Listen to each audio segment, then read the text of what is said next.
Good evening. Tonight we dive into a growing phenomenon affecting millions of urban professionals, the evening digital detox. As the ON of blue light exposure increases, more people are finding themselves unable to unwind after a long day of staring at screens. Recent studies suggest that the constant influx of notifications creates a state of hyperarousal, making it nearly impossible for the brain to transition into a restful state. It is quite significant.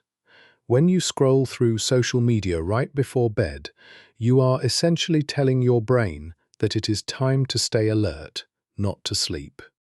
The dopamine hits from likes and comments counteract the natural production of melatonin. We are seeing a massive shift where people are swapping their smartphones for physical books or journaling to signal to their nervous system that the workday is officially over. So, is it enough to simply turn off the phone? Experts say consistency is the key. It's not just about one night, but creating a ritual that your body can rely on every single evening.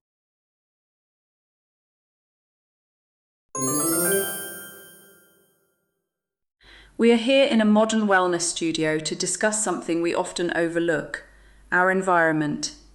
Most of us treat our bedrooms as multi-purpose spaces, but sleep scientists argue that your bedroom should be a dedicated sanctuary for rest.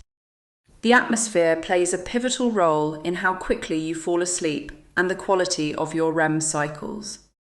Exactly. I've spent years struggling with insomnia until I realized my room was too bright and too warm. I started implementing a strict cooling routine and using blackout curtains. Now, I also incorporate aromatherapy, specifically lavender, to create a sensory trigger. As soon as I smell that scent, my body knows it's time to wind down. It's about controlling the temperature, the light, and even the scent to guide your biology towards sleep. It sounds like a lifestyle overhaul, but perhaps the small changes yield the biggest rewards for our long-term health.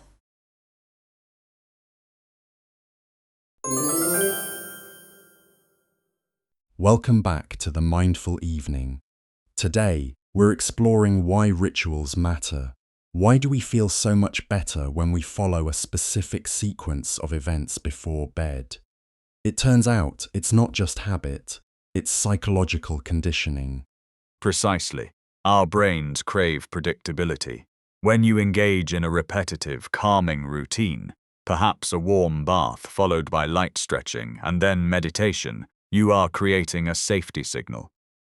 This signal tells your amygdala, the part of the brain responsible for stress and fear, that there are no immediate threats.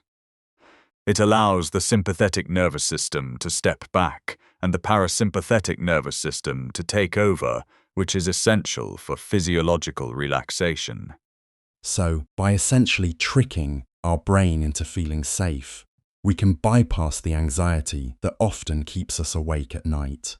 It's a fascinating way to look at self-care. Indeed. And remember, these rituals don't need to be complex. The goal is not perfection, but the intention of slowing down,